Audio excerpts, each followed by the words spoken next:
Le point sur l'actualité économique, Madame, Monsieur, merci de nous retrouver sur la chaîne Info pour cette nouvelle édition dont voici les grandes articulations. Création d'emplois au Cameroun, plus de 6 000 emplois directs et 500 000 emplois indirects ont été créés ces 15 dernières années dans le secteur des technologies de l'information et de la communication. L'information du ministère des Postes et Télécommunications. À l'étranger, France, on parle du financement participatif qui est une nouvelle tendance. Une initiative porteuse puisque dans le Minervois, des vignobles renaissent grâce justement à ce mode de financement qui se veut participatif. Voilà, Madame, Monsieur, pour les grandes lignes de votre programme économique. Bienvenue sur la chaîne Info. L'actualité économique, celle d'ici, et d'ailleurs, une fois de plus, bienvenue à tous. Création d'emplois au Cameroun, plus de 6 000 emplois directs et 500 000 emplois directs ont été créés ces 15 dernières années dans le secteur des technologies de l'information et de la communication. L'information du ministère des Postes et Télécommunications. Il s'agit du plus grand pourvoyeur d'emplois du secteur tertiaire du pays avec environ 50% des postes pourvus par les entreprises commercialisant les biens et services.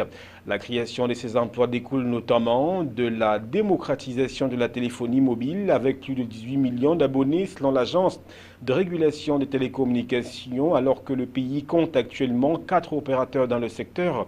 Les 2 opérateurs qui opèrent sur le segment de la téléphonie mobile depuis la libéralisation de ce secteur vers les années 2000 ont été rejoints par les firmes Nextel de droit vietnamien et l'opérateur public historique, la Cameroon Telecommunications Camtel, l'une des activités les plus visibles étant la création de callbox. Des milliers de personnes y gagnent leur pain quotidien, non seulement dans les zones urbaines, mais également dans les zones rurales. La loi de finances 2016 votée par le Parlement et promulguée par le chef de l'État Paul Biya instituant le paiement d'une taxe de 2% sur les tarifs de communication démontre, selon les experts, que ce secteur est en friche, qu'il peut apporter davantage au raffermissement de l'économie camerounaise. Autre occurrence qui marque l'actualité économique nationale, on parle de l'instauration d'une vignette, une décision prise par le préfet du Voury dans la région du littoral camerounais qui instaure une vignette unique dans le secteur des transports urbains dans son unité de commandement. En effet, sont concernés les mototaxis, les taxis, les autobus et les triporteurs. Les prix par trimestre en fonction du secteur d'activité sont fixés ainsi qu'il suit. 11 250 francs CFA pour les taxis, 20 000 francs CFA pour les autobus, 7 500 francs pour les triporteurs, 4 000 francs CFA pour les mototaxis faisant dans le transport et 1 250 francs CFA pour les motos personnelles, ces dernières ne payant que le stationnement. Transport toujours, quittons la terre pour le ciel. Parlons donc de la Camerco, la compagnie aérienne nationale du Cameroun. C'est pour noter notamment le report du vol inaugural des avions de type MA60 initialement prévu pour le 29 décembre 2015. Eh bien, ces vols ont été reportés au 23 janvier 2016. L'information est du ministre des Transports du Cameroun, Edgar Alain Mebongo. Ceci pour des raisons d'organisation et de leur mise immédiate en exploitation.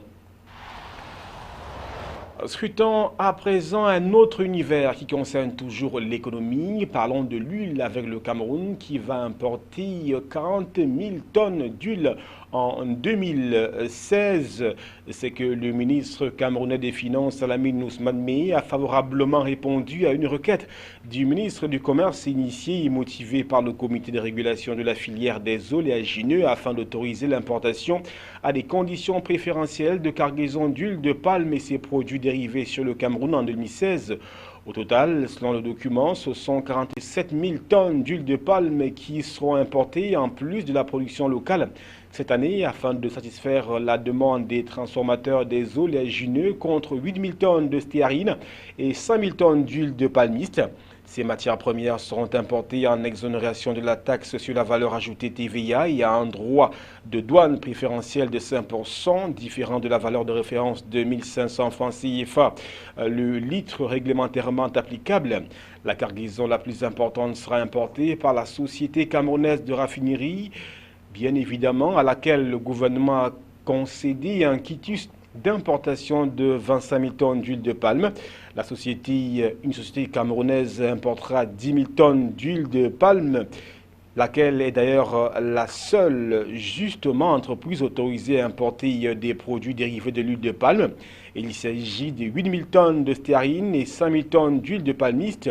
Pour rappel, malgré l'existence d'agro-industries qui assurent 60% de la production nationale contre 40% pour les plantations villageoises qui montent en puissance au fil des années, le Cameroun accuse annuellement un déficit de production de 130 000 tonnes d'huile de palme, selon les statistiques officielles.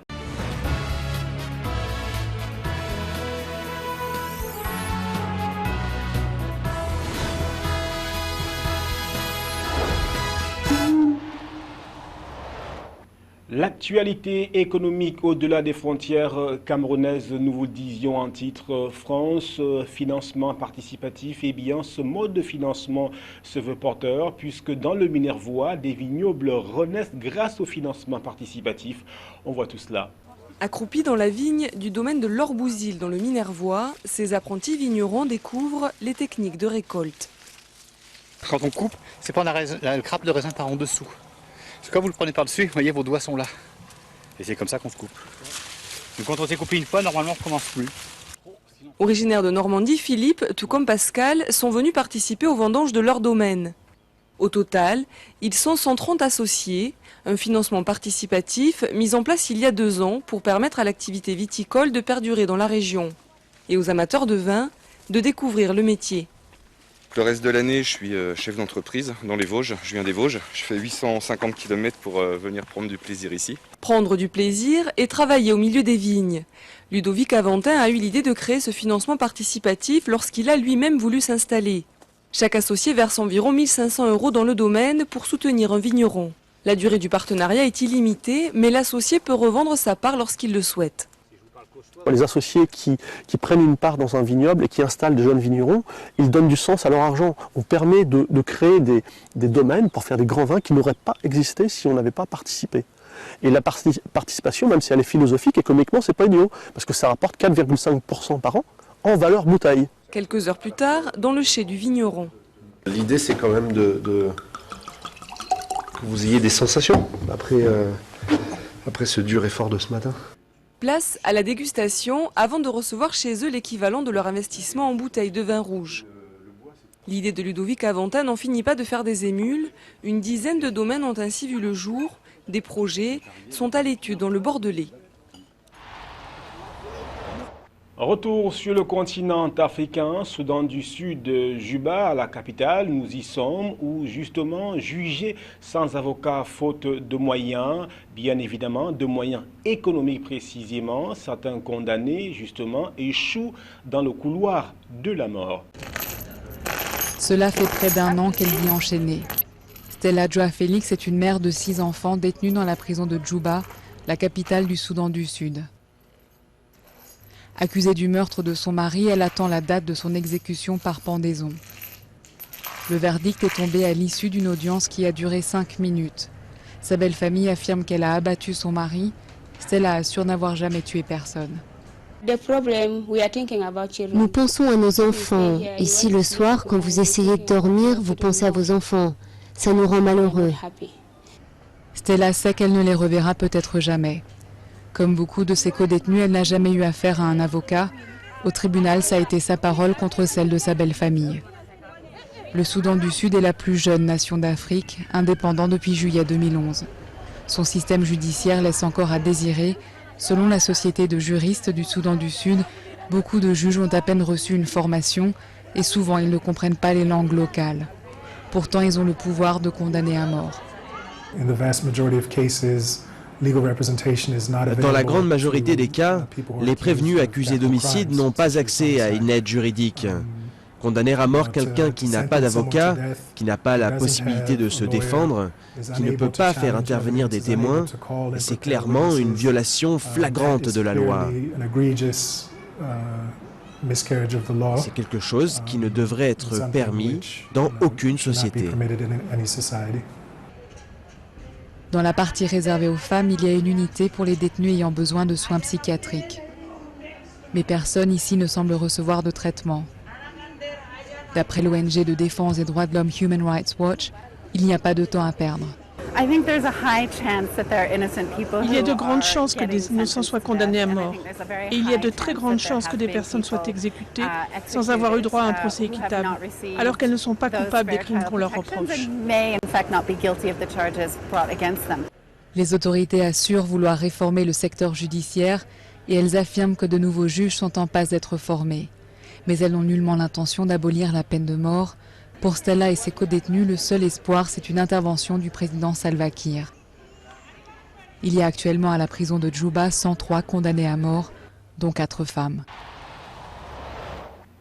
Vous l'aurez noté par vous-même, la suite se passe de tout commentaire. Avant de clore ce programme économique, le chiffre du jour est de 6 000 et ce chiffre représente le nombre d'emplois directs créés ces 15 dernières années dans le secteur des technologies de l'information et de la communication. L'information du ministère des Postes et Télécommunications. Le rappel des grandes lignes de votre programme économique, création d'emplois au Cameroun, plus de 6 000 emplois directs et 500 000 emplois directs créés ces 15 dernières années dans le secteur des technologies de l'information et de la communication, selon le ministère des Postes et Télécommunications. À l'étranger, France, bien évidemment, on a vu comment le financement participatif était une nouvelle donne porteuse, puisque dans le Minervois, bien, des vignobles renaissent grâce justement à ce mode de financement qui se veut participatif. Merci à toutes les équipes techniques et rédactionnelles réunies autour de Yves-Anselme Tadufo. Merci à vous, merci à tout ce que vous faites pour nous aider à avancer et à aller de l'avant.